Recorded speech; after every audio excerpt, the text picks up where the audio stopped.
Welcome everyone to a very, very special Q&A today. What a crew we have. Woo!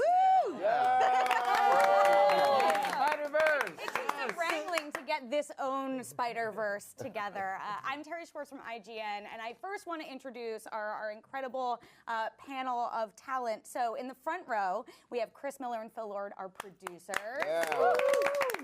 We have Jake Johnson playing Peter Parker. Shamik Moore, our Miles Morales. Haley Steinfeld as Gwen Stacy. And Mahershala Ali as our Uncle Aaron. And then in our back row, we have our three incredible directors, Bob Persichetti, Rodney Rothman, and Peter Ramsey. Lily Tomlin as Aunt May. Luna Lauren Velez as Rio, Miles' mother. And Brian Tyree Henry as Jefferson, Miles' No, thank you guys so much for coming here. It's really cool, actually, to get to talk to you all now because the reviews for this movie came out on Wednesday, and with 49 reviews and counting, you guys are still at 100% positive on Rotten Tomatoes. Wow. No whammies. No whammies. I, of course, need to tout IGN's review. We gave you guys a 9, which is an amazing, and it's funny, it's true, you can use every sort of spider adjective to talk about this movie. Incredible, spectacular. What? Was it a 9 out of 10? Is that? A 9 out of 8. Yes. Talk about that. What else you guys to like talk about that? We'll talk about that after. No. Yeah. And also, defend the 9. I'll shout out David Griffin. You guys can go find his Twitter and talk to him about it. No, I also did want to mention that the New York Film Critics Circle just named this the year's best animated movie as well. Really incredible. But I do want to get to some questions. Obviously, we want to keep things spoiler-free for when the movie comes out on December 14th. But we December 14th, you say? Okay. Bum, bum, bum. Wait, December 14th? That's right. In theaters? In theaters? In theaters, sure. In theaters, right? Exclusively in theaters. 14th. Right, it's a movie. It's a movie? Yeah, it's a movie. It's totally a movie. We're to talk about a movie. You know what? Yeah, you got to see it more than once, too, to really You do. capture it. Well, then you can see it on December 15th and That's right. December 16th. That's right. And you know Christmas what? is You might coming buy up. a few extra seats just so you can spread out a little bit. You want reports of like empty theaters? Bill, that's not what we're selling. No, you got to buy the seats. First it. question for Chris and Phil.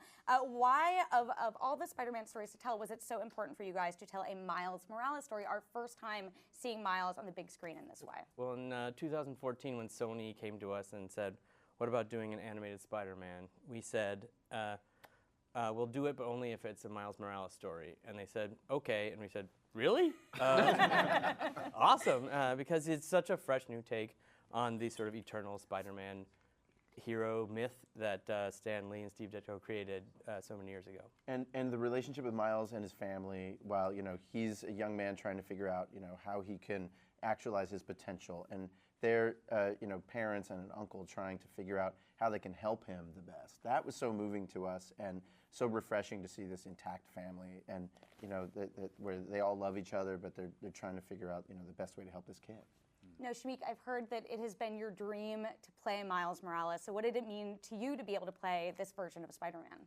I mean, it was like, it's a dream come true. I wrote it in my journal, and it came to life. These guys saw a movie called Dope, and I was, while filming, Snap. Are we doing snaps? I mean, We're all committed to snap era. Perfect snaps it is. You're like, We've committed to snaps. while filming the movie Dope, I was writing that in my journal, and I was practicing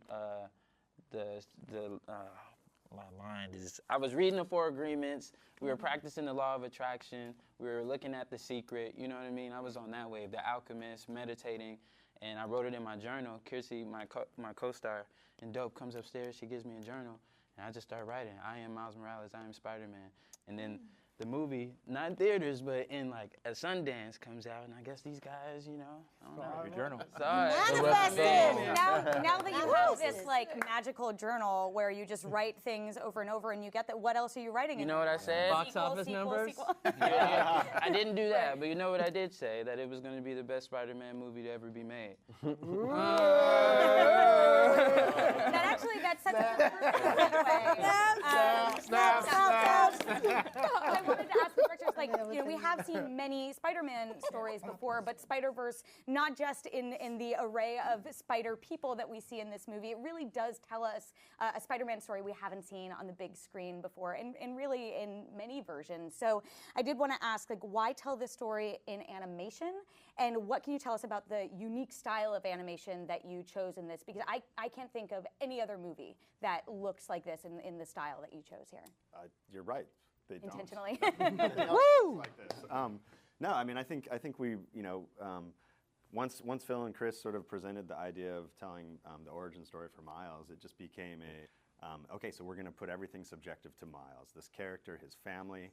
He's from Brooklyn. Let's go to Brooklyn. Let's absorb Brooklyn, and let's find a way to make you feel like you're in a version of Brooklyn that's a little bit heightened, where the personality of the city is reflected into the personality of the character, and we did that for each borough with Queens and Manhattan, and it was just as far as the technique for the animation, it was just a dream to try and break out of a mold that I think, you know, is fantastic. There's been 20 years of CGI films that are all wonderful and beautiful, but we wanted this thing to stand out and be as unique and idiosyncratic as Miles and Shameik, and that's how we represented it.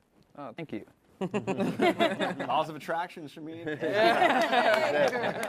Magic journal. The mandate sort of from the beginning, and this was from working with Phil and Chris, the mandate was sort of to push every part of the movie, you know, as much as we could in a new way. You know, we wanted to give the audience, you know, a kind of new experience, and we didn't really know how to do that in the beginning, but that was always the goal. And again, everything sort of funneled through Miles Morales' story, and just saying, how can we use, you know, the visuals and the story, and how can we, you know, push ourselves, you know, in new ways to sort of express this kid's story and what he's feeling from moment to moment in a way that that will feel fresh to people. So that was, you know, we were sort of empowered to do that, you know, fortunately, and you know, the thing was like, they always said, we want to tell you guys you've gone too far, you know, and I don't know that we heard that. You know? maybe I want to do this. Once or twice. Close. Yeah.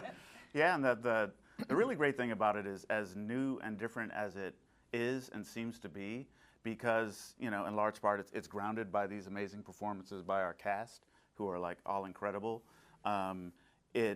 It kind of like reinforces the essential strength of the idea of Spider-Man. You know, we've always said anyone can wear the mask. Miles is sort of the emblem of that, but it just shows you how strong the idea that Stan Lee and Steve Ditko created was and stays. It's just an iconic character, and we had a great time doing it. I will also say I just loved how you guys incorporated the visual aesthetic of comic books, like from the thwips to the, you know, sort of thought squares into the movie in a way that felt really seamless and paying homage to the entire legacy of Spider-Man. Why not? We could do it. Yeah? Animation could do it. Yeah. We ran with it. And I think it works because we left it subjective to Miles. You know, you see it in the opening with the existing Spider-Man, and then it disappears until Miles is bitten by the spider, and then we bring it back in, and it's really, you know, it's a narrative tool, so it works on many levels. Yeah. Now, Jake, you play Peter B. Parker, a new Peter Parker version of Peter Parker that we meet in this movie. What can you tell us about who Peter is, and what makes this version of him different and special from who we've seen before? Well, I think it's Peter Parker at 40. Which I think makes him a little bit different. That's 40 is fair. a real thing. It's a very real thing. It's Peter as a mentor. It's somebody who has forgotten what it means to be a superhero, hanging out with somebody who's learning how to be a superhero. And really, I formed a lot of Peter. Obviously, the writing is so good, and our directors and creators were incredible. And they allowed me to act with this guy in the booth. Oh, nice. Which really helped a lot of figuring out who Peter was, because you could play Peter opposite Miles. And Peter really exists in this with his relationship with Miles. So I guess that's who he is. Yeah, I can't even say anything because I want people to experience that dynamic for the first time on the screen, but it's like so pitch perfect. It's so, I'm not even intended on that, I swear. Haley, but speaking as sort of the theme of anyone can wear a mask. Great segue. Applause. All right, that's it. It's a wrap. No, but Gwen Stacy is one of the many spider people, but one of the people that we meet early on in the movie. Also a version of a spider character who has been in the mask for a while. What can you tell us about sort of what attracted you to this role and why you think this character is so important and why you wanted to play her? I just have to say I just noticed your shirt and that's awesome. Uniqlo plug. That is great. This is so good. There were so many things about this character in particular, but about this project in general that excited me about just being a part of it. But here is a character who is just free-spirited and strong and smart and knows it and takes control of that. She is a natural, fearless leader. And I don't know, there's such an incredible part of her that is so her own person, but she is completely capable of anything, but everybody comes together and everybody becomes a team, which I think is so special. And there's such an incredible relationship that Spider-Gwen has with everybody that she encounters, and she leaves a lasting impression, I think, on everybody that she encounters, which is very special. But overall, generally being, just a part of this project is truly an honor, and just again to be here with everybody right now, it's kind of realizing that, seeing it together as a whole. I saw it for the first time last night, and it is incredible. So very excited. Yeah. Snap. All right. Yeah. I didn't realize, Shameik and Jake, that you guys had actually recorded together. Haley, did you have a No, in fact, I didn't know that either. Well, I did realize in doing some press with you, I was like, oh, I would have liked to record that. How did the three of you guys sort of, develop that dynamic and that team sentiment for your characters? Well, we met 2 days ago. You got to give credit to these people right here.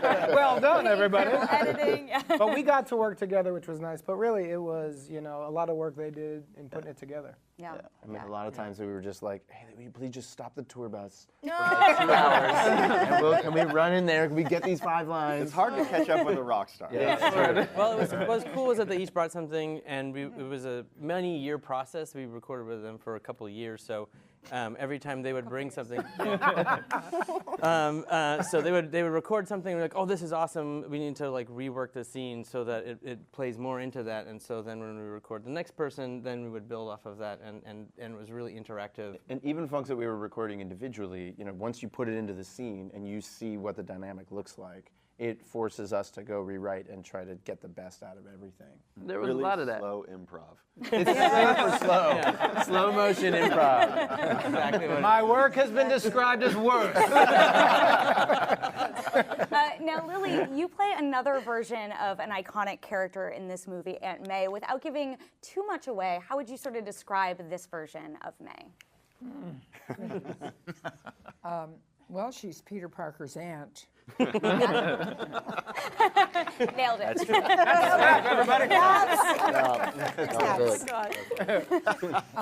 And she's been through it all, and she's ready to deal with anything that comes her way, in helping Miles get with it. Yeah. There are obviously opportunities for many sequels and spin-offs and everything, but May was definitely a character after seeing the movie where I was like, I want the Aunt May story. I want to know what happened before we got to this point and what led us to here. Write it in Shameik's journal. Yeah. There you go. Sequel, May sequel. I have this journal in case anybody wants to pass it around. No, I started because Phil asked me. He was like, "Is this a true story?" I was like, "Yes," and I have the journal. Oh, really? Cool. That's cool. Now, one thing I think that's really interesting about sort of the way this movie adapts Spider-Man stories is that a lot of times it involves Spider-Man, be it Peter Parker or different iterations of the character, losing sort of like a father figure or an important figure in their life. And here, in addition to sort of Peter being a mentor, we also have a bunch of incredible family members who have a big impact on Miles's life. And so I want to talk to Luna and Brian and Mahershala a little bit about, I know, you guys are so far away. about sort of, you know, what you brought to the story and what having that family dynamic really added to Into the Spider-Verse. So for Luna, one thing that I really loved was that there are moments when, you know, Rio is talking to Miles in Spanish, and there's like no need for subtitles. It's just like, this is a multicultural family, and this is what their relationship is like. So why was it important to you to sort of have those aspects? And, you know, the writers and directors can talk about it as well, and producers. But why was that important to you, and why was it important to you to play this role? Well, you know, honestly, when I got into the room, it just existed. The Spanish was already there, and it was already incorporated. And this character, we agreed, is from Brooklyn, Puerto Rican, and that in and of itself is so specific. So I was really shocked with how, like, that I was going to get the opportunity to play this character who is so authentic. And not only that, that I was given the wiggle room to play with it and really find not only the rhythm of how that could fit and make sense, but to find her rhythm, because it's the first time I've ever done anything animated or voiceover. So for me, it was challenging and a little bit daunting at first to be given so much room. It was like, can you just tell me what you want to say? I don't have to just make it all up. How do you want me to say it? It was like, go for it. Just say what you want to say. Yeah, we just gave you a blank page. So lazy. Rio wasn't even in the movie, and you just kind of made her up. No, I got great stuff, but I was, you know, the encouragement to just keep going and growing with it was really special. And also, it wasn't until I started doing it that I recognized that, you know, Spider-Man, this is the first time you see Spider-Man's mom, and how important it is that this is an ethnic woman. This family is ethnic, and, you know, it's not a struggling family. This is a loving, thriving, giving, growing, ever-evolving family, and that was really exciting to be a part of. Yeah. And then for Brian and Mahershala, obviously Miles' relationship with both his father and his uncle are pretty different, and he sort of has different lessons that he learns from each of them. What can you tell us about, again, no spoilers, about your character's relationship with Miles and how you think they helped shape him both as a person and a Spider-Man?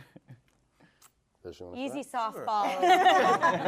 Well, I feel like Uncle Aaron is sort of the safety net that parents appreciate later. So he's the guy that Miles can go to where there's certain things that fall through the cracks in raising a child, and where they can't necessarily always relate or go to a parent. And so to have Aaron there, who is wise, who is street smart and experienced in ways that Miles obviously is not, and in ways that his brother is not at this point. There's something about Aaron that makes him very easy to connect to for Miles, and very relatable and very safe in a certain way. And so he was just great on the page in general, and I could just understand what the dynamic was. And also was also great is that there's a little bit of tension between Aaron and Jefferson, and you understand clearly as to why that is. And it's a dynamic that is still very much, at least at our point in the story, in process or in progress. You can kind of imagine that they have work to do and potentially will do that work if they're given that time together, you know? And so, yeah, he's just definitely there to support and be somewhat of a mirror and a voice and a sounding board for Miles. And it's great getting to see that dynamic play out so beautifully on screen. I would definitely agree. Yeah. And Brian, how about for you? Well, I thought it was really great. One, that here we are raising this you know, multicultural child in Brooklyn, and he is part of Parents of Service. Like, you're a paramedic and I'm a cop, you know. So our duty is to help people, and being able to play the father to Spider-Man in this was just unbelievable, because it was just so refreshing to see this young black kid who actually really has this great relationship with his father, and his father is also like his source of strength, and his father is who he looks to. And meanwhile, he also still has a great familial bond with his brother and / uncle, you know what I mean? But we are still trying to figure our things out. What I love about the whole thing is that it's all based out of love. Like, it really is like this communal effort to raise this young kid and give him the advantages that we may not have had, and to put him out there in this world that may not be so welcoming to those kind of changes, and to make sure that we rear him in the right way. So I think that's a testament to the writing and the direction, just allowing us to explore that, allowing him to be a child, allowing him to be one with his neighborhood. I mean, he have respect for adults. Still go out there and be the kid that he is, but then to know that he can come home to this place that is constantly giving him love, that is constantly going to embrace him.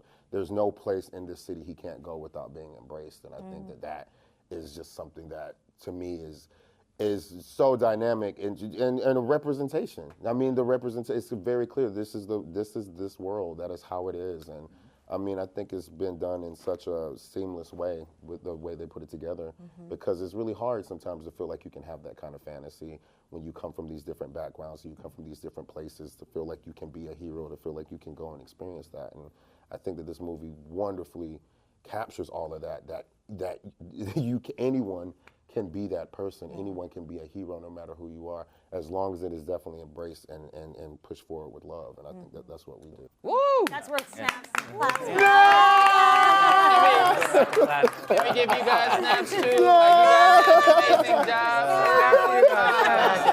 you guys did an amazing job. You guys did an amazing job. I cannot believe that we've already gone through like 25 minutes already, because there's so much we haven't touched on, the humor, the Easter eggs, but I do want to get to some fan questions as well. This is a question for everyone from Michael Vlasak on Twitter. Matthew Vlasak. He says, this is the first time seeing so many interactions of the Spider-Man character from different universes that will be featured in the movies. What do you hope people, especially kids, walk away with after seeing it? I mean, our whole goal from the beginning was to have everyone come away and feel empowered from the movie and be able to look up on the screen and find someone and be like, that feels like me. I could be that person. I could be a hero too. And we want people to know that we're there for them and we're all counting on them. Yeah. Anyone can wear the mask. Anyone can wear the mask? Yeah. And still be unique, though. Yeah. And still be, you don't become that Spider-Man in wearing the mask. What's the line? There's still a strong degree of individuality. What makes you different? Yeah, and people having their own qualities even within being a superhero. And that's the thing, like, we have such an incredible array of people here too, but there are so many other iterations of Spider-Man, even in the movie. Like, we have Penny Parker, we have Spider-Noir and Spider-Ham, and everyone that I'm sure that you guys were writing these down and you're like, there's no way they'll let us put Spider-Ham. And here he is on poster. That was our Waterloo. I do want to ask all the voice talent in the movie, if you could play any character other than your own in this film, who would they be and why? And this is a character from Brogan Wilson on Twitter. Ooh. Wow. Do you want to start with Jake? Sure. Okay. Sure, I have an answer. Oh, fantastic. I'm fully prepared. I'm not stalling right now in the slightest. I'm just saying the answer out loud, and that's what's happening right now. I would say Spider-Ham. Boom! I took the answer. Everyone's There's going to be a repeat answer. Does anyone have an answer that's not Spider-Ham? Me? Oh. I actually went for Uncle Aaron. Oh, that's crazy. Me too. He's so cool. He's so cool. I just thought he was. I just love that. I want to be that cool when I. Well, I wish I could take credit. If anybody can, you can. Believe me, if I was doing the voice, it wouldn't be as cool. Take some credit. So it takes Right. I would be Gwen. Yeah. I would totally Everybody be Gwen. stole my answer. Gwen That was 1, 2, 3. Gwen came with the realness, man. Gwen had the humor. Gwen had the sass. Gwen was still very. I was like, oh, she's really, really, really cool. Like I actually think that. Killed it. I would totally, Just saying, Gwen probably has it together the most of everyone in this movie. For sure. There's nothing left for me but Miles. I would full on see that movie. Yeah, I would. Better believe that. Somewhere in the Spider-Verse. Oh, I don't want to make you too much more upset, but we also were in the booth together too. Oh, great. I will say, I meant to say that before. That day when all 4 of us. Oh wow! Yeah, So I was alone. Just so you know. Kidding. Haley, I was alone as well. Okay, great. But I was by myself. Okay. Thank you. It was only because they were both in Atlanta at the same time. Yeah. Nothing. and then New York, at the same time. And then LA. But you got the familial bond that way. It was requested. It was requested. I swear it's not because of this conversation happening right now that I'm getting the wrap-up sign. No, but it was requested because it was initially the very first scene you two guys were in together, and it was the police car ride, and it was. What about the very first scene we were in together? Yeah, Bob. We wanted you guys to seem like you didn't. Anxiety thing. The scenes that we should have done together definitely should have been like. I mean, no, it's good the way it is. That's a snap. So amazing. You've lost control of it. I've lost control, but like, what the perfect ending for it. No, I appreciate everyone so much taking the time to have this chat with everyone today. I'm so excited for everyone at home to get to see the movie on December 14th, 15th, 16th, all the way through Christmas. Keep buying tickets, buy out your theaters. January, February, March. It's going to be on home video eventually, so please Don't wait place for your that, pre-orders. though. No, it won't. Don't wait Gotta for see it that. on Exclusively in theaters forever. big screen. Big screen. In theaters forever. We do got to go. I hope we made enough spider puns for everyone at home. But to end you with a bang, please, I'm sure you're very excited to see this again, the Spider-Man Into the Spider-Verse trailer. Thanks, everyone. That's all for everybody. Bye. My name is Peter Parker. I'm pretty sure you know the rest. I saved the city, fell in love, then I saved the city again and again and again. Look, I'm a comic book, a cereal, I did a Christmas album, and a so-so popsicle. But this isn't about me. Not anymore. Spider-Man swings in once a day, zip zap zop in his little mask and answers to no one. I love you, Miles. Yeah, I know that. You gotta say I love you back. Dad, are you serious? I wanna hear it. Look at this place. Dad, I love you. Dad, I love you. That's a copy. Ladies and gentlemen, my name is Miles Morales. I'm the one and only Spider-Man. At least that's what I thought. You ever hear of the Super Collider? You're gonna love this. Dimension opening now. You're like me. That's impossible. All right, kid, listen up. This fry is your universe. It's soggy, it's weird, it's gross. And this delicious normal fry is my universe. So you want to learn to be Spider-Man. Can you teach me? Yes, I can. Time to swing. Good, you're doing it. Double tap to release and whip it out again. Okay. Whip. And release. You're a natural. Whip.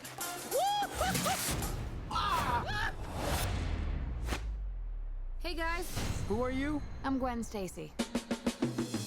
I'm from another dimension. How many more spider people are there? Hey, fellas. Hello. This could literally not get any weirder. It can get weirder. Okay. We need to get back to our universes soon. Brooklyn is gonna collapse. My family lives in Brooklyn. Whoa. Miles, what's wrong? This was never your city.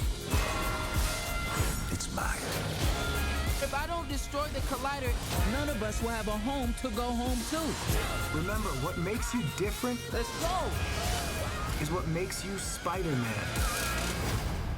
Officer, I love you. Wait, what? That way. Other way. Do animals talk in this dimension? Because I don't want to freak them out.